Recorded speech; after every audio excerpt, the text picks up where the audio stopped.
6 advogados experientes, 3 advogados da Comissão de Prerrogativas da OAB São Paulo. E aqui eu já quero registrar a presença de alguns colegas, Dr. Peter, presidente da OAB Santana, Sodemir, presidente da APEC, nossos amigos da Comissão de Prerrogativas também, a Cris, Dr. Neves, e dizer que é um tema bom para um bom debate. Eu acho que ninguém, em nenhum lugar, em nenhuma universidade, provavelmente nenhuma associação, nem FEComércio, nem SEBRAE, deve discutir um tema desse, que é um tema tão atual e tão real para quem está nesse mundo do empreendedorismo, nesse mundo do comércio, nesse mundo do mercado popular. Eu acho que é um tema tão do dia a dia de vocês associados, que aqui é um momento de diálogo, é um momento de você que já passou por algum abuso de autoridade em seu comércio, em seu estabelecimento, em algum momento você deve se ter confrontado com alguma autoridade. E aí fica aquela questão, como devo proceder? É aquela linha tênue onde esses advogados, Dr. Danilton, Dr. Marcelo Primo e Dr. Daniel, sabem e já são advogados experimentados, participaram por inúmeras buscas e apreensões que ocorrem na violação dos direitos dos advogados. Eles são chamados para acompanhar buscas e apreensões contra a nossa classe de advogados. E quando você viola as prerrogativas dos advogados, você está violando realmente o direito do cidadão. Então esse tema é muito pertinente para a gente trazer hoje aqui nessa casa, onde é uma casa de comerciantes, é uma casa do comércio e é uma casa do nosso mercado popular aqui de São Paulo. Então, sem mais delongas, cada um dos 3 palestrantes vão falar por 20 minutos e depois disso a gente vai abrir para debates, para vocês associados fazerem as perguntas que acharem necessárias. Tá bom? Muito obrigado.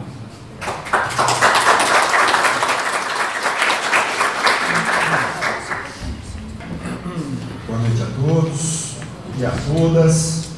Vejo aqui muitas amigas, muitos amigos, advogadas, advogados. Quero agradecer a presença de todos. Primeiramente, agradecer a diretoria da Associação Paulista de Empreendedores do Circuito de Compras, na pessoa do seu presidente, o senhor Ademir Antônio de Moraes, e na pessoa de seu conselheiro diretivo, Dr. Thomas Lau. Aproveitar o ensejo, Dr. Thomas, para parabenizar por todo o trabalho que vem realizando, seja no âmbito jurídico-acadêmico, no âmbito cultural, no âmbito esportivo. Temos acompanhado todo esse trabalho que o senhor vem desenvolvendo aí pelas redes sociais, e não só no nosso país, né? Em alguns países aqui do nosso continente e de outros continentes. Meus parabéns, meus parabéns e muito obrigado por abrir, muito obrigado, senhor presidente, por abrir as portas da associação para que possamos aí transmitir um pouco dessa vivência, um pouco dessa experiência que ao longo de alguns anos adquirimos e para, acima de tudo, trocarmos conhecimento. É o que eu estava conversando com o presidente há pouco. Na verdade, nós não sabemos de tudo, né? Estamos aqui, cada qual com a sua vivência, com a sua experiência, e acredito que o objetivo seja cambiar isso, seja trocar isso. Quero agradecer também aos meus colegas, meus amigos, Dr. Marcelo Primo, Dr. Daniel, por me permitirem estar com vocês aqui nessa noite, dividindo essa bancada, trocando essas experiências. Fica aqui registrado, meu muito obrigado. Agradecer a presença do Dr. Peter Souza, presidente da subseção de Santana, da Ordem dos Advogados do Brasil, subseção essa da qual eu sou inscrito, com muito orgulho. Nosso amigo Dr. Rodrigo Feitosa, presidente da Comissão de Direitos e Prerrogativas da subseção de Santana. Meu muito obrigado também. E agradecer às senhoras e senhores pela presença, por terem reservado aí pouquinho do seu tempo nessa noite de terça-feira, para ouvir aquilo que temos para lhes dizer. Antes de mais nada, eu gostaria de deixar bem claro, talvez para alguns das colegas e dos colegas aqui presentes, fique talvez aí um pouco maçante, ou um tanto quanto didático demais essa questão relacionada ao direito e à prerrogativa do advogado. Mas é preciso lembrar que essa palestra foi formatada para atender ao comerciante, àquele que é associado aqui da PEC e que, vez ou outra, não tem este conhecimento de maneira tão aprofundada como nós que militamos no dia a dia na área pública. E aí, já entrando no tema, e falando do empreendedorismo em si, preciso deixar registrado também, todos nós sabemos das dificuldades que a cidadã e o cidadão brasileiro têm para empreender nesse nosso país. Dificuldades de N ordens, né? Seja ela naquele momento em que eu desenculpo a ideia do querer empreender, seja ela de ordem relacionada à nossa política tributária, às questões de cunho trabalhista, para eu contratar, para eu ter algum empregado, enfim, eles são as dificuldades que existem, infelizmente, em nosso país, para aquele que quer, para aquele que deseja, de fato, empreender. Lembrando sempre que a verdadeira mola propulsora da economia do nosso país é o empreendedor, é aquele que se dispõe a montar o seu negócio, é aquele que se dispõe a colocar o seu dinheiro no negócio e fazer essa economia se movimentar, fazer com que isso realmente se alavanque no sentido do progresso. Pois bem, portanto, N são as dificuldades enfrentadas por essas pessoas que desejam, que têm essa ideia, que têm este interesse de empreender. Superada a fase inicial, superado o momento em que ele realmente passa a empreender, eis que a gente, vez ou outra, se depara com a situação relacionada ao abuso por parte de algumas autoridades para que aquela pessoa possa, de fato, exercer a sua profissão, exercer ali a sua função, tocar o seu negócio, né? E aí a gente vai entrar no tema da nossa palestra, né? A gente vai entrar mais profundamente na questão do abuso de autoridade e quais são os mecanismos que a advogada e o advogado têm para poder defender os interesses dos seus clientes no sentido de que nenhum abuso de autoridade de fato seja cometido. Inúmeros são os abusos, portanto, infelizmente, como o doutor Thomas falou, em alguns anos a gente vem presenciando inúmeros abusos causados por autoridades devidamente constituídas. E isso não é de hoje, isso é uma coisa muito antiga, ao passo que em 1994, através da Lei 8.906, se estatuiu a lei da advocacia e da Ordem dos Advogados do Brasil, e diante de todo aquele cenário já existente relacionado ao abuso, essa lei previu em 3 dos seus artigos, mais principalmente no artigo 7º, alguns direitos e prerrogativas para que o advogado possa trabalhar, para que ele possa exercer a sua função, o seu mistério, em defesa do interesse do seu constituinte, do seu cliente. Portanto, não é tão simples assim. Não basta ter um direito e ter esse direito vilipendiado e contratar um advogado para que o advogado possa reclamá-lo perante os órgãos oficiais. Foi preciso criar uma lei para que o advogado tivesse garantido este direito. trabalhar. Tamanha a dificuldade enfrentada no dia a dia da nossa profissão.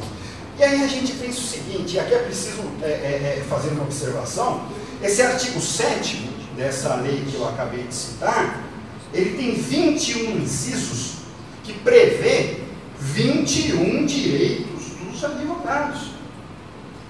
21 direitos específicos para que ele possa trabalhar, para que ele possa defender o cliente. E aí a gente pensa o seguinte, bom, então graças a Deus, em 1994, essa lei foi criada e agora a gente não tem mais problema nenhum.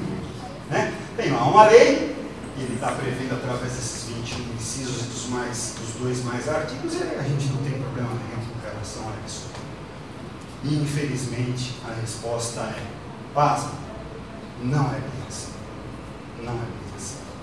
Mesmo com todas essas prerrogativas, mesmo com todos esses direitos, isso tudo previsto em lei, diuturnamente, a gente vê cidadãs e cidadãos tendo direitos atacados, e quando constituem advogados, esses advogados tendo também os seus direitos, os seus meios, os seus mecanismos atacados para poderem trabalhar. E aí vem a Ordem dos Advogados do Brasil e diz o seguinte, olha, nós formaremos aqui uma comissão, e a denominaremos de Comissão de Direitos e Prerrogativas. E para que servirá essa comissão? Essa comissão servirá justamente para garantir que os direitos e as prerrogativas dos advogados sejam respeitadas. E nesse momento, outra informação muito importante se faz necessário registrar. Vejam bem, o direito e a prerrogativa jamais será do advogado em específico, doutor Daniel, doutor Thomas, doutor Marcelo, doutor Videira. O direito e a prerrogativa é de todo e de qualquer cidadão brasileiro. Toda vez que eu não permito que um advogado trabalhe, eu estou limitando o direito daquele cidadão brasileiro. Daqui a pouquinho nós vamos exemplificar em alguns casos, e as senhoras e senhores terão a oportunidade de visualizar o que é isso que nós estamos falando. Pois bem, aí veio a OAB e disse, olha, então nós teremos aí a Comissão de Direitos e Prerrogativas, para que seja garantido o exercício da advocacia. Então nós temos o Conselho Federal, que tem lá a Comissão de Direitos e Prerrogativas, os conselhos seccionais têm as suas comissões de prerrogativas, e as subseções têm as comissões de prerrogativas. Eu falarei por nós, que atuamos no núcleo criminal dessa comissão de prerrogativas. E é o que atrela ao assunto que nós estamos discutindo hoje.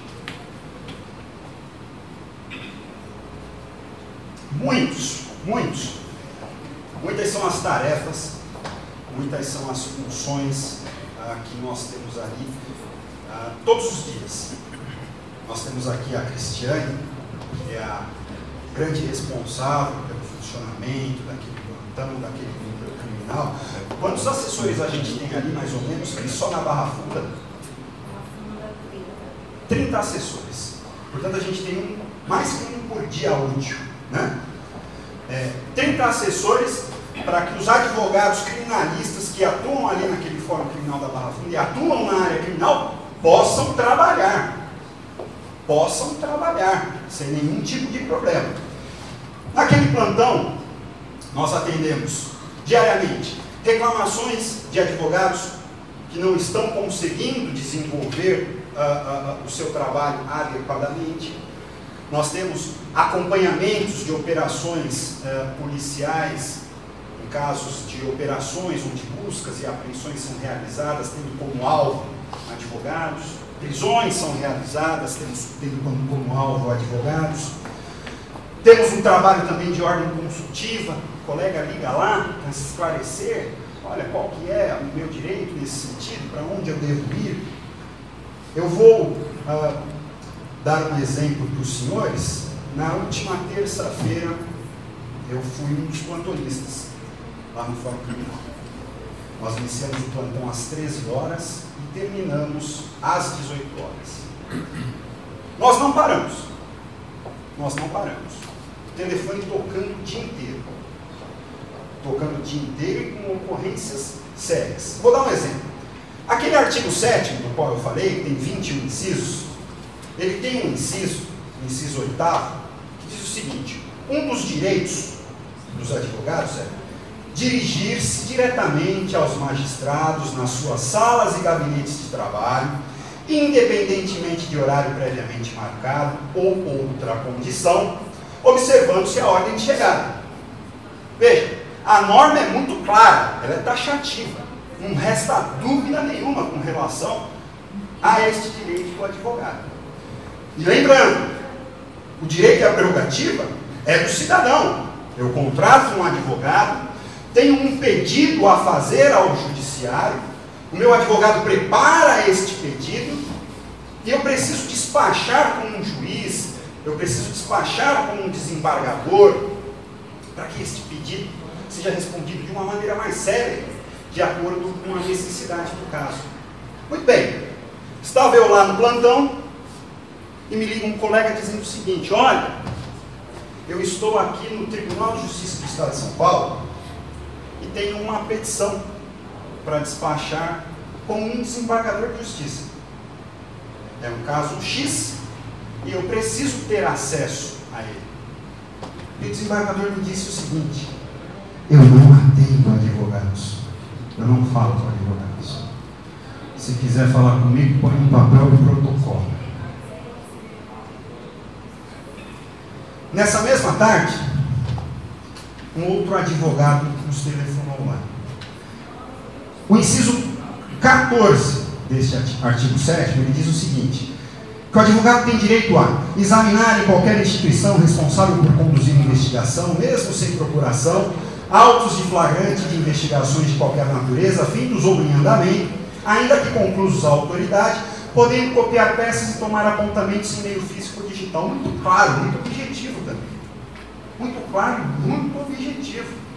Não deixa dúvida alguma.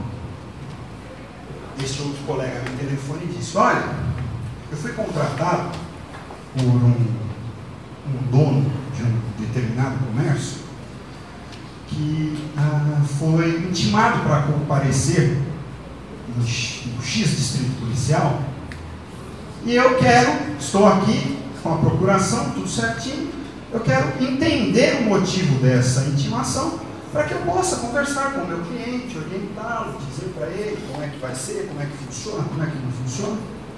E o delegado, doutor, me disse o seguinte: eu não vou deixar o senhor ler uma folha sequer desse inquérito policial. Traga seu cliente aqui para eu quero falar com ele. Vejam, são dois exemplos, mas todo santo dia, a gente se depara com situações como essa. E é justamente nesse sentido que eu lhes digo que a parte final, o cidadão, aquele que otorgou, o otorgante da procuração ao advogado, o cliente, ele no final ele é o prejudicado. Aquele que contratou o advogado para ir até o gabinete falar com o desembargador que tinha um pedido urgente e não foi respondido de acordo com a sua necessidade, foi prejudicado.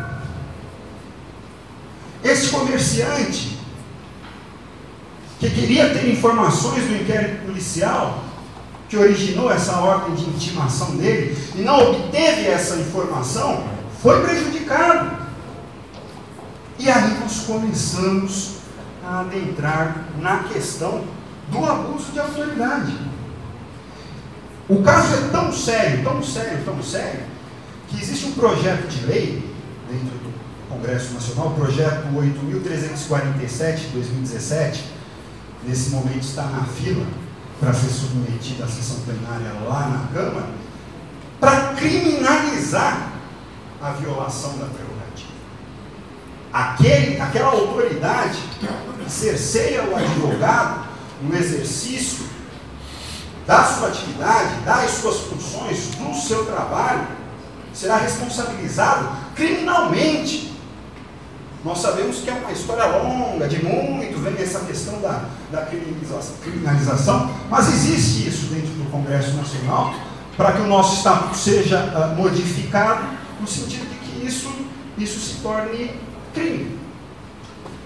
Mas a dificuldade, senhoras e senhores, não está só relacionada ao advogado que se socorre das prerrogativas. O advogado que está ali atuando pelas prerrogativas também tem muita dificuldade de fazer valer o seu direito, de fazer valer o direito do seu colega que está ali padecendo, que está ali sofrendo. Há mais ou menos uns 5, 6 anos, numa sexta-feira, no plantão da Comissão de Prerrogativas, nós recebemos um colega que dizia o seguinte: olha, eu estou muito assustado. Eu estou muito assustado e muito preocupado, porque eu fui intimado pela Polícia Federal e o delegado está aqui me pedindo uma informação que eu não tenho como dar a ele. Só que na intimação já está escrito que se eu não prestar essa informação a ele, ele vai me indiciar por crime tal. E eu não cometi esse crime. E aí nós analisamos de uma maneira mais detalhada toda aquela situação. E nós percebemos que esse advogado, ele, em determinado momento, recebeu um cliente no seu escritório que pedia a ele para que fosse até a Polícia Federal analisar o inquérito policial que tinha lá. Este colega muito cauteloso pediu uma procuração a esse advogado, especificamente para aquilo, e foi até a Polícia Federal, analisou o inquérito, voltou, participou o cliente sobre o que se tratava e a vida seguiu. Anos depois, a Polícia Federal, em continuidade àquelas investigações, decidiu intimar aquele cliente do colega, mas não tinha maiores elementos para identificar o local onde este cliente estava, essa pessoa estava. E aí lembraram que lá atrás tinha uma procuração. Pegaram a procuração, viram o endereço, mandaram uma equipe até lá. Chegando lá, não tinha ninguém lá com aquele nome. Pois o delegado achou que o criminoso da situação não era só averiguado, era o advogado que tinha apresentado aquela procuração. Ora, como nós, advogados, no momento em que recebemos um cliente em nosso escritório e dizemos: olha, me forneça aqui os seus dados, o seu endereço, para que eu possa confeccionar a procuração, como é que eu posso auferir se aquela informação relacionada ao endereço é falsa ou é verdadeira? Não estou cometendo um crime em hipótese alguma.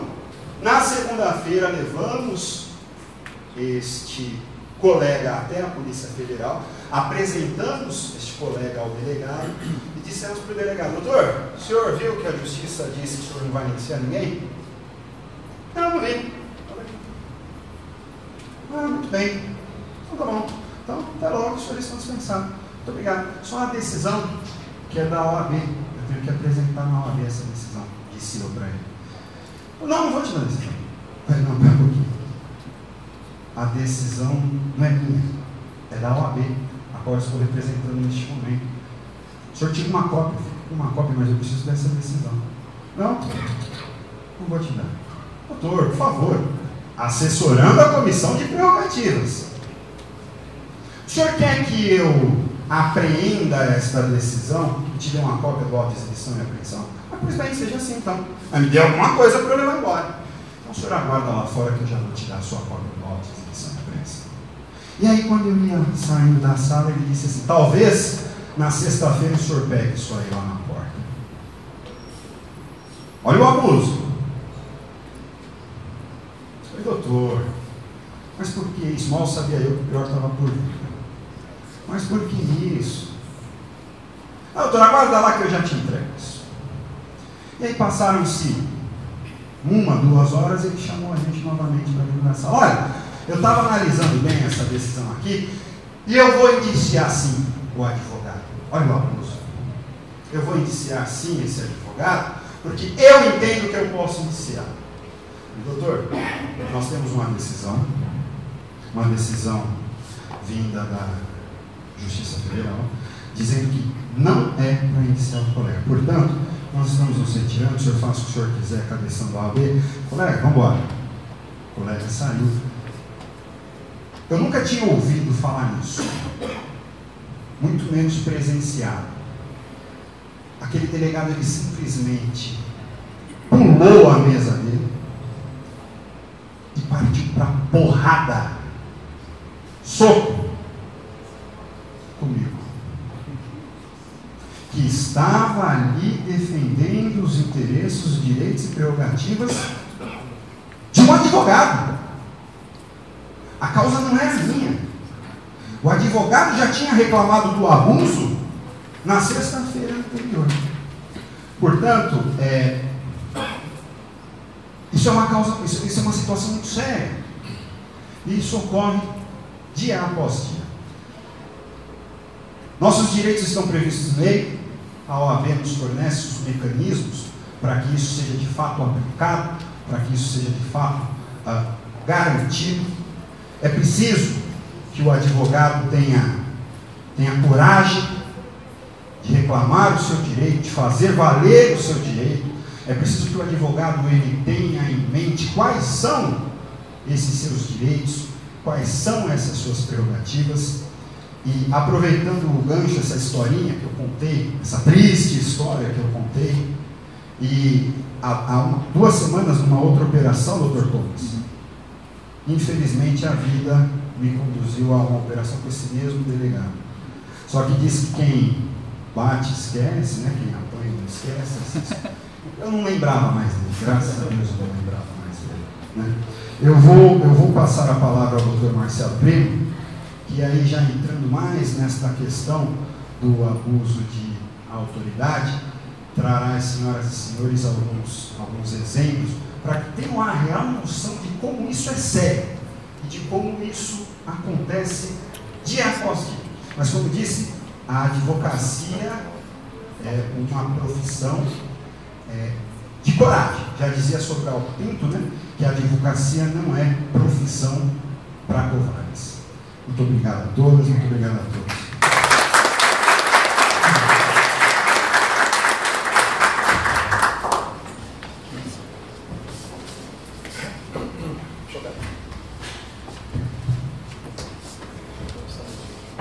Boa noite a todos. Primeiramente, uma honra estar ladeado com ilustres de advogado, em especial o Dr. Thomas, por esse convite. Estendo ao presidente, o Dr. Ademir, da PEC, um fraternal abraço, e os demais colegas, eu estendo as homenagens que o Damilton fez. Pois bem, realmente tudo isso que o Damilton falou é um tema de violação de prerrogativas. É um tema, no primeiro momento, um tema muito difícil de se entender para quem não está no ramo do direito.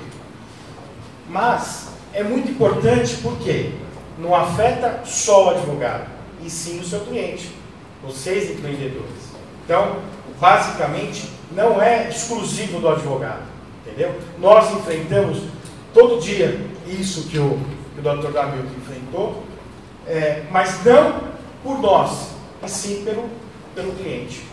Agora, eu vou mostrar, são 7 minutos de vídeo, para vocês entenderem o absurdo que acontece no dia a dia, acarretando o prejuízo e o abuso de autoridade para vocês. Isso está na lei. Eu não estou falando nada aqui. Absurdo.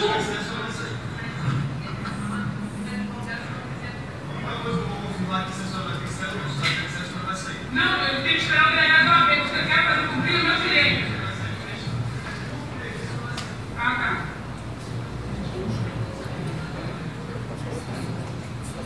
Não, não vou sair. Não vou sair, estou no meu direito. Estou trabalhando, não estou roubando, não fazendo nada, não. Estou trabalhando.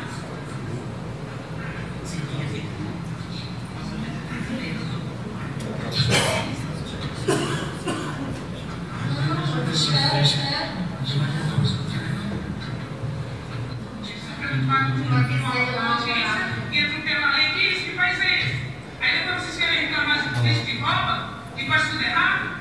Se vocês vão responder, vocês não estão respeitando a lei? Eu sou respeitando, eu estou defendendo o direito da minha cliente.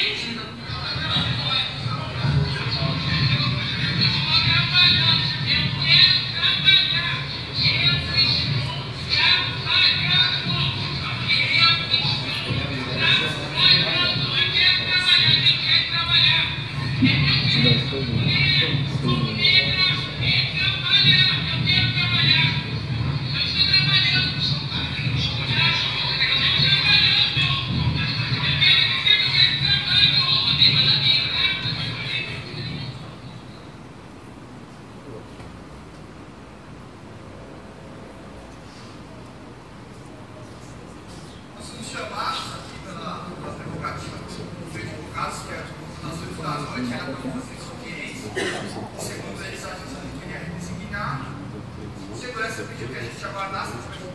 Só um detalhe. Isso aqui é no Fórum Trabalhista aqui da Barra Funda.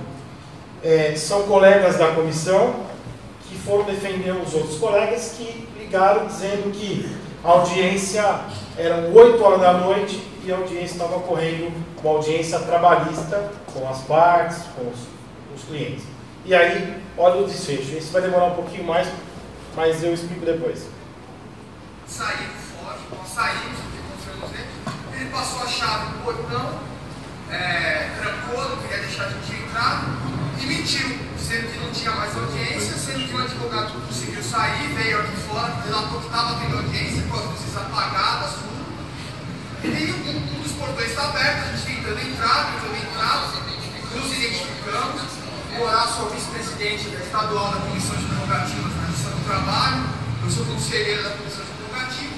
Nós tentamos entrar educadamente, não deixavam a gente entrar, a porta estava aberta, a gente tentou entrar e explicamos enquanto tem servidor aí fora, o advogado tem autorização para entrar, principalmente diante da ocorrência, e o segurança mentindo demasiadamente, afirmando que não estava tendo audiência, sendo que estava tendo audiência, e tinha um advogado que saiu da audiência e já estava conosco ali, dizendo que estava tendo audiência, inclusive em vias de se apregoar, aguardando, audiência sem luz dos clientes. Então nós tentamos entrar para conversar com a divisa e surpreendentemente os seguranças voaram na gente, agarraram a gente, trocamos empurrão, trocamos agarrão, eles tentaram agredir, eu me defendi.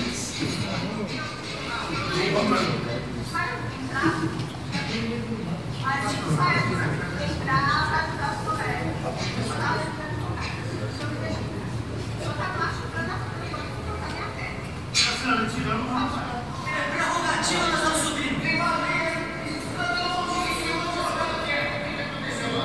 O advogado chamou prerrogativa. O advogado chamou prerrogativa, Walter. O advogado chamou prerrogativa, você não pode pedir. Audiência no escuro. Olha lá. Olha lá. O advogado, o cliente, o preposto da empresa, a outra parte.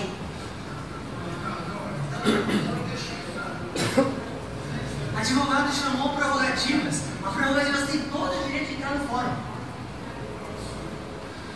A luz de vela, a audiência. Essa bola pega. E doutor Pico?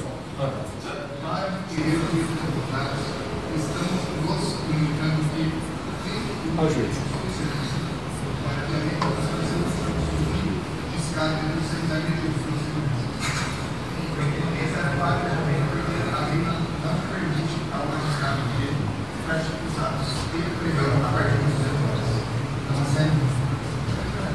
Isso é uma das prerrogativas.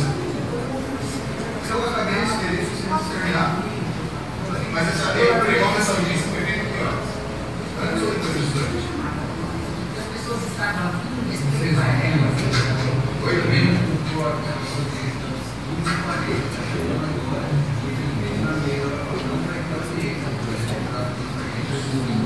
É isso que nós estamos vendo aqui para dizer que eu saí. Lá embaixo, o Senhor de Segurança Coordenador nos informou que não havia audiências acontecendo agora. Foi isso.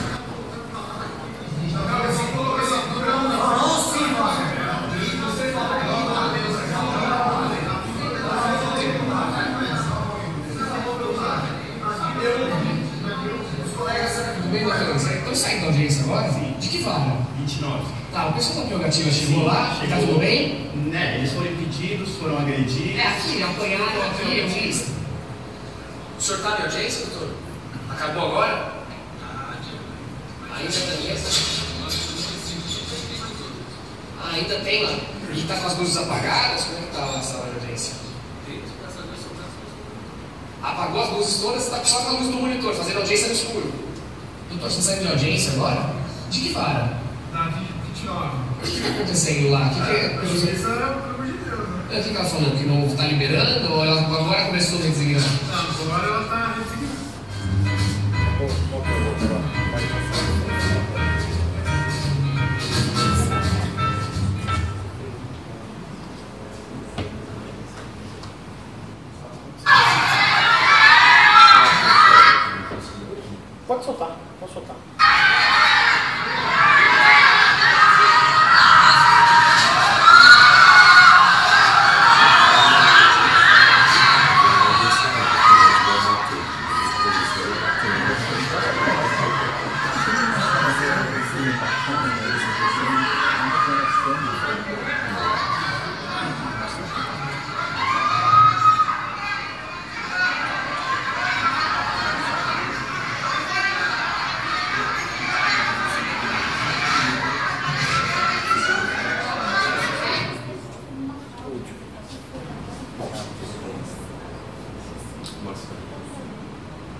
Pasmem, senhores.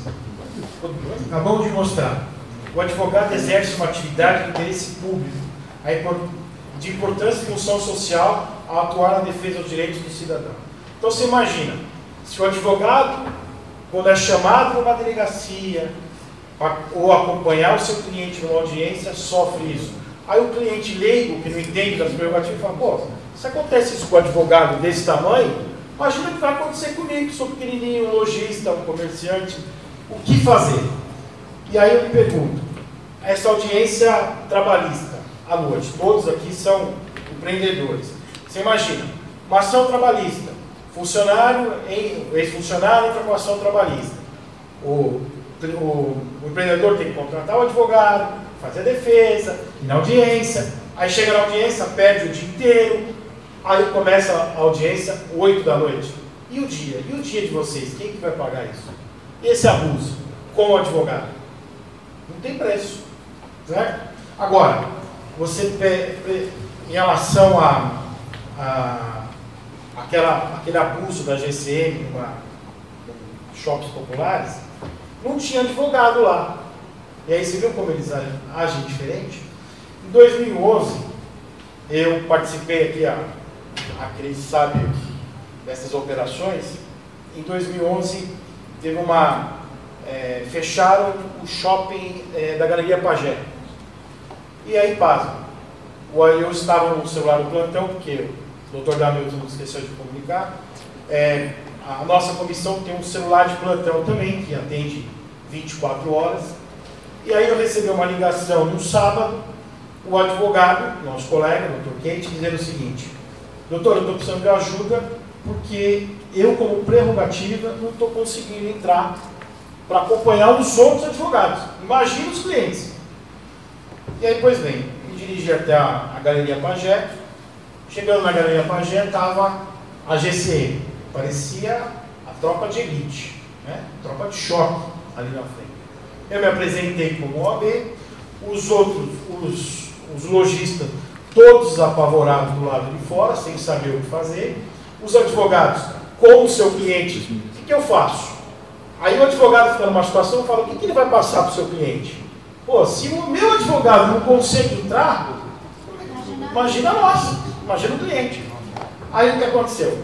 A hora que eu cheguei, me identifiquei para o responsável da GCM, e aí, com muita conversa, tentando resolver a situação, ele franqueou a minha entrada, e aí a presença dos colegas advogados. Só que, pasme, não até onde eles estavam fazendo abuso, tinha um cordão de isolamento.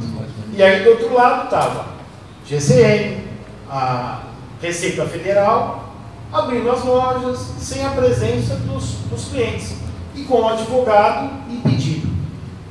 Nós brigamos, aí com muito custo, o Dr. Thomas, conseguimos que os advogados acompanhassem a busca em cada loja. Então, permitiu que tinha alguns advogados no momento, permitiram que acompanhasse. E aí, com muito custo, através da intervenção da OAB, nós conseguimos que o colega advogado pudesse atender o seu cliente, porque, afinal de contas, a prerrogativa aí do cliente, ele depende, o advogado depende do cliente. Então, a gente tem que fazer de tudo dentro dos limites da lei para o nosso cliente. Enfim, a configuração do abuso de autoridade, o doutor Daniel vai explicar melhor.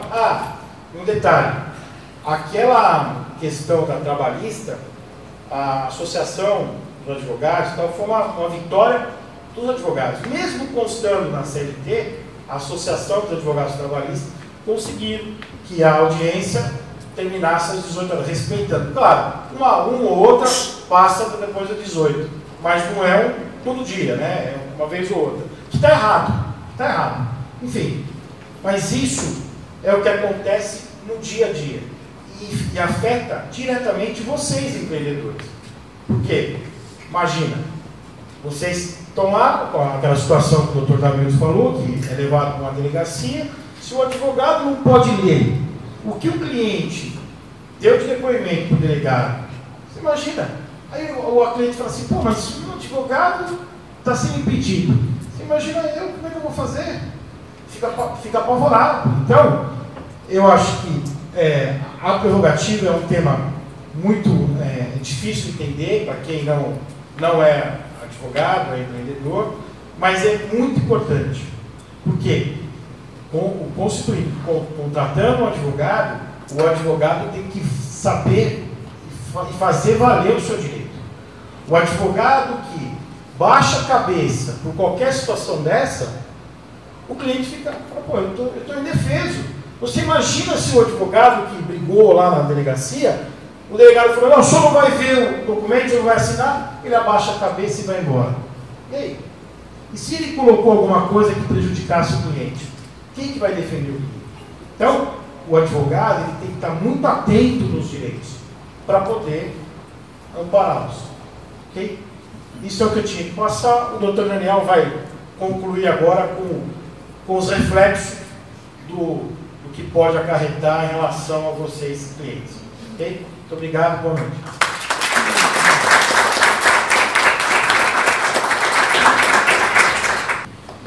Boa noite a todos. Primeiramente, diante de muitos agradecimentos, agradeço ao Dr. Thomas pela oportunidade, o presidente Ademir por ceder o espaço num assunto tão importante, que é prerrogativas do advogado e o abuso de autoridade. E vou começar com uma breve conjectura. Eu tenho certeza que todos aqui já assistiram, não só agora, mas em casa ou até mesmo pessoalmente, apreensões, operações da Polícia Federal, operações da Receita Federal, midiáticas, com todo aquele escarcéu. E o que eu tenho para dizer é que o auditor fiscal da Receita e o policial que está fazendo aquela apreensão, ele está fazendo por conta de um mandado judicial.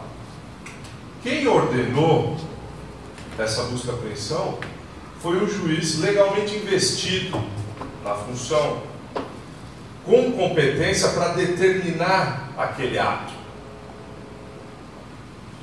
Mas e o GCM? Já ouvimos falar de apreensões administrativas. Como assim apreensões administrativas? Sou estranho. Se busca e apreensão precisa de ordem judicial, como é que existe uma apreensão administrativa? E isso fere de morte o princípio da legalidade esculpido no artigo 37 da Constituição Federal, que é a legalidade pública. O princípio da legalidade dos agentes públicos. E, por esse princípio da legalidade, esse agente público, ele só pode agir conforme a lei manda. No silêncio da lei, este agente público não pode fazer nada. Ele não pode usurpar os seus limites.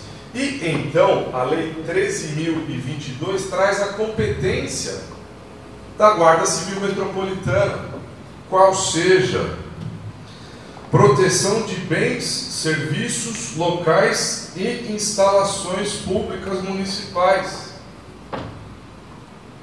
Aonde que está a fiscalização? Aonde está a busca e apreensão? Tem alguma coisa muito errada aí. Não tem ordem judicial, é tudo administrativo e usurpa a competência. Então, lembrando do direito administrativo, atos administrativos são requisitos do ato administrativo, Cristiano. Competência, finalidade, forma, motivo e objeto. Não é isso? Havendo vício de competência, o ato é nulo de pleno direito. Isso está muito errado.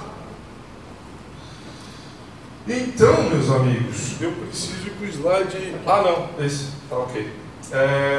Antes de adentrar diretamente no conceito de abuso de autoridade, eu queria raciocinar um pouquinho na nomenclatura.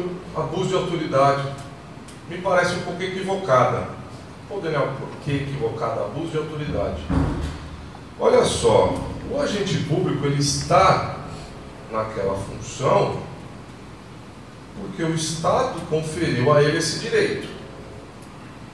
Ele está no exercício profissional de agente público. Ele é regulado por uma lei. E então, por si só, ele é autoridade. Se ele está no trabalho, está em casa, ele continua sendo autoridade. Então eu não vejo com bons olhos este termo. E eu acredito que o abuso tem muito mais a ver com poder do que autoridade. Alguém tem dúvida aqui que uma autoridade tem poder? Parece que não. Mas esse poder tem limites legais. E assim, meus amigos, lembrando, o Estado por si só, ele é muito mais forte que o particular. Então, ele não pode exceder, ele não pode cometer abuso. E quem nunca ouviu falar a célebre frase: "Você sabe com quem está falando?"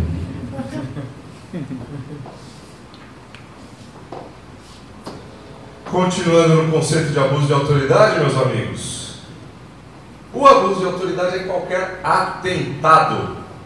Como assim, Daniel? O que isso significa? Isso significa que a mera tentativa já consumou abuso. No juridiquês penal, é o crime de mera conduta. Não exige nenhum resultado naturalístico, não exige lesão a bem jurídico nenhum. Portanto, meus amigos, tentou, o crime está consumado. Deixa eu passar para o próximo aqui. E então, meus amigos, vamos passar para o atentado à liberdade de locomoção. Aqui não se trata somente da liberdade de vir. Se trata também da liberdade de permanecer em local público. Tivemos um exemplo infeliz algum tempo atrás, não lembro, um ano, talvez 2, de que agentes públicos expulsavam pessoas em situação de rua através de jatos d'água.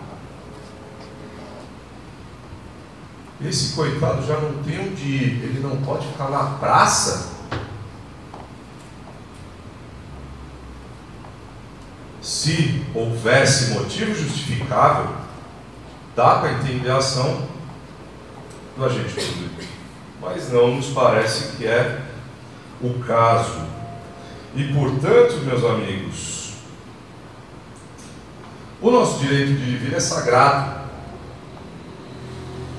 É o direito de locomoção para cada um. O direito de você sair de casa até o trabalho e voltar para casa. E, então, qualquer restrição à liberdade de locomoção é abuso de autoridade, obviamente, desde que justificado. E já dizia Martin Luther King, Dr. Peter, a injustiça num lugar qualquer é a ameaça à justiça em todo lugar. Então, são essas pequenas coisas que acontecem corriqueiramente, seja na periferia, seja no centro da cidade, mais dia menos dia, vai chegar nos bairros mais elitizados. Esse poder estatal não pode perpetuar. Continuando, meus amigos, quanto à inviolabilidade de domicílio, que eu acredito que é um tema muito importante para o empreendedor nessa noite, porque ele tem que resguardar o seu espaço. Cumpre definir o que é domicílio. Domicílio, portanto, é qualquer lugar não aberto ao público onde exerça trabalho ou residência. Então, o seu escritório é domicílio. A sua casa, o seu apartamento é domicílio. O quarto de hotel ocupado por você, mesmo que transitoriamente, é domicílio. Ninguém pode entrar nele sem a sua autorização. E, portanto, meus amigos, vamos lembrar o artigo 5º, no inciso 11 da Constituição Federal, nossas garantias fundamentais. A casa é asilo inviolável, ninguém podendo adentrá-la, salvo nos casos de flagrante, desastre, prestação de socorro ou por ordem judicial fundamentada. Vocês lembram no início que eu falei da apreensão administrativa de GCM. Aqui a gente pode concluir que eles estão contra a Constituição Federal, senhor. Se precisa de ordem judicial, como é que se realiza um ato coercitivamente administrativo de apreensão? Tem alguma coisa muito errada nesse país, gente. Aqui é uma jurisprudência que eu vou passar rapidamente, na verdade, que é um exemplo de permissão de uso do espaço público. Essa feirinha ocorre em terreno da prefeitura. Portanto, essa é uma exceção em que os GCM da prefeitura utilizam desse poder de polícia de fiscalizar. Por quê? Porque a prefeitura é dona.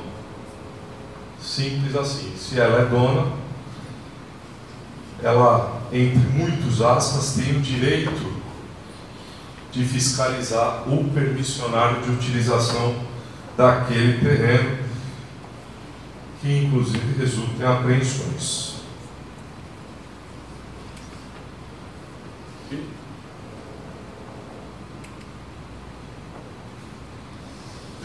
Bom, agora eu vou adentrando no caso do abuso com crimes conexos e passo a falar do atentado à incolumidade física da pessoa. Imaginem vocês tomando uma busca pessoal, mão na parede, e esse agente público usa de uma certa violência. É uma pancada aqui, outra ali. Meus amigos, esse excesso de poder é um ato de pura maldade. Não tinha a menor necessidade de bater numa pessoa para fazer uma busca pessoal.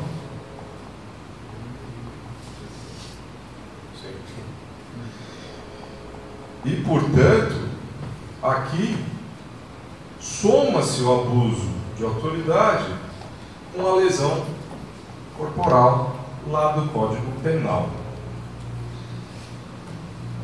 E assim, meus amigos, eu faço o seguinte raciocínio. Se a Constituição Federal de 1988 garantiu a integridade física e moral do preso, que dirá a pessoa que está sendo abordada na rua e sequer é criminosa naquele momento?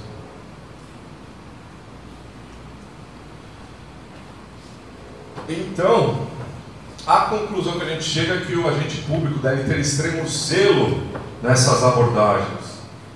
Não pode ser truculenta. Não sei no caso de prisão, mas aí é um caso bem sui generis, onde há resistência. Vou além. Esse tipo de excesso estatal foi tratado como direitos humanos de primeira geração lá nos idos de 1700, quando teve a guerra lá dos Estados Unidos, sul contra o norte, aquela confusão. Gente, não é de hoje. Isso tem que acabar. Excesso violento não pode ocorrer. E mais uma observação interessante e importante é que os tribunais superiores, STF e STJ, já se pronunciaram e pacificaram o entendimento de que o abuso de autoridade não absorve e nem é absorvido por outro crime conexo. No exemplo que eu dei da abordagem truculenta, haverá concurso de crimes, doutor Ocano. Esse agente estatal tem que responder pelo abuso e tem que responder pela lesão lá do Código Penal. Muito bem. Passamos à modalidade de atentado aos direitos e garantias assegurados ao exercício profissional. Desculpa, gente, isso aqui era dos crimes conexos, mas é só uma jurisprudência. E então, Platão na Grécia Antiga já dizia: o juiz não é nomeado para fazer favores com a lei, mas para julgar conforme a lei. E aqui enfatizamos a relação íntima com a advocacia e as prerrogativas. Poxa, como assim, Daniel? Olha só. O Estado, através dos seus agentes, não pode limitar o exercício profissional a seu bel prazer. Nós, advogados, temos uma lei federal que regulamenta o exercício da nossa profissão. Não é um conjunto de regras que escreveram no papel de pão, tiraram o xerox autenticado no cartório e ficou por isso mesmo. Penduraram em algum lugar no boteco. Não é. É uma lei federal. E por isso o Estatuto da Advocacia é tão importante que, na minha opinião, ele carrega a nomenclatura errada. Quando se fala em estatuto, as autoridades têm de maneira diminuta. Porque o seu estatuto. Não, é uma lei federal. Portanto, é muito íntimo meu, que eu acredito que o nosso estatuto deveria chamar Lei Orgânica da Advocacia Nacional. Talvez assim as autoridades respeitassem melhor o estatuto e os direitos que estão lá garantidos. Vamos ler a súmula vinculante 14 do STF. É direito do defensor, no interesse do representado, ter acesso amplo aos elementos de prova que, já documentados em procedimento investigatório realizado por órgão com competência de polícia judiciária, digam respeito ao exercício do direito de defesa. Pois bem, meus amigos, quem não respeita essa regrinha está cometendo abuso de autoridade. Mas vamos explicar essa regrinha. O agente público que dificulta acesso aos autos de processo ou inquérito judicial ou administrativo ao defensor está cometendo abuso de autoridade.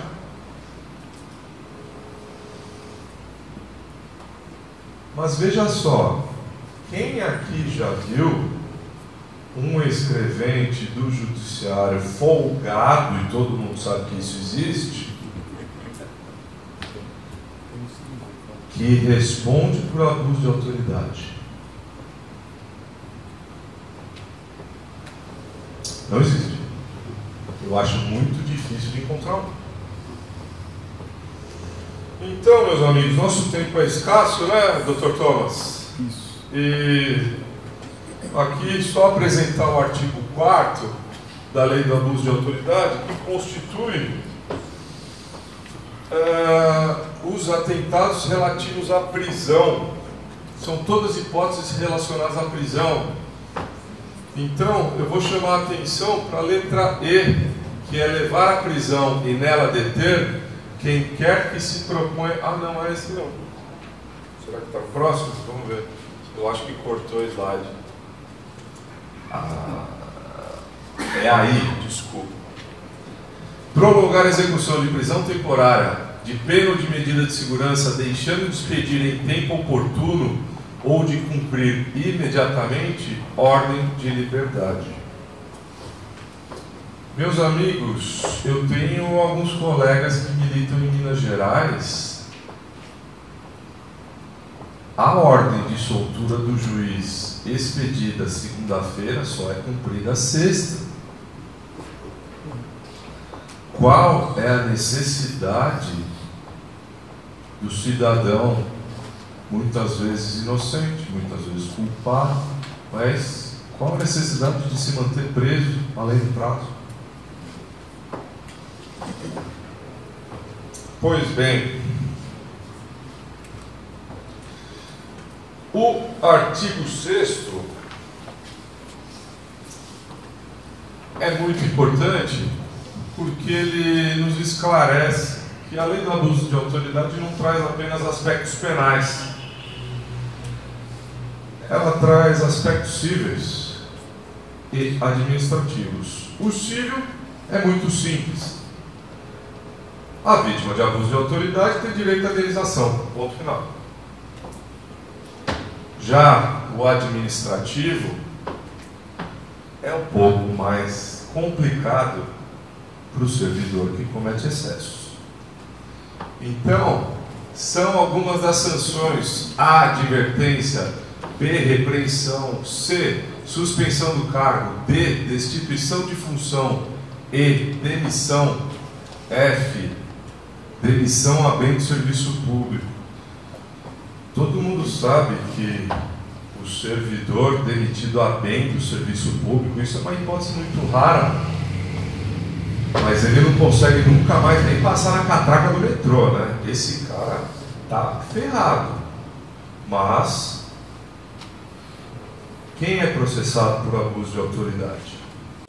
Colegas, amigos, irmãos da Milton e Marcelo, não tenho dúvida que vocês não serão mais reféns de autoridades arbitrárias, reféns de ilegalidades estatais. Nós, advogados, devemos, além de cuidar dos nossos clientes, devemos bater de frente com essas autoridades arbitrárias. E sem medo. Porque a lei está do nosso lado. Está tudo escrito. Tem lei ordinária, lei federal, súmula vinculante. E ainda assim não nos respeitam.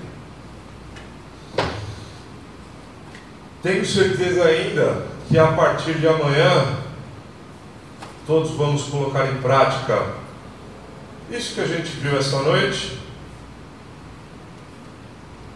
e poderemos atuar de forma mais digna, pois merecemos nessa profissão tão bonita que é a advocacia. E vou terminando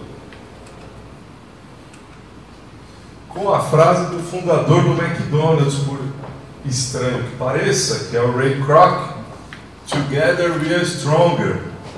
E parafraseando para o nosso mundo jurídico e empreendedor, Dr. Thomas, nenhum de nós é tão bom quanto todos nós juntos. Então, vamos nos unir, vamos fazer valer os nossos direitos. O Brasil é uma república, e se a res é pública, a coisa é pública, e a autoridade não é dona dessa coisa. Muito obrigado pela atenção de todos. Deixo os nossos contatos, se alguém quiser, e passo a palavra ao Dr. Thomas. Muito obrigado. Obrigado aos palestrantes do dia de hoje. E agora é uma oportunidade de abrir aos debates para o público. Se alguém tiver alguma pergunta do dia a dia para qualquer um dos palestrantes, é o momento de a gente fazer. Doutor Osório. Boa noite a todos, boa noite aos doutores, parabéns pela palestra, excelente. Doutor Daniel, a respeito do poder de polícia administrativa, e também tem a requisição da autoridade policial. Uma vez que eles foram fazer alguma apreensão sobre a mercadoria, tem produtos que são falsificados, chegam lá, eles apreendem a mercadoria. Perfeito, só que, de qualquer forma, tudo bem, vamos buscar no Poder Judiciário a reparação disso, mas até então o prejuízo já causou.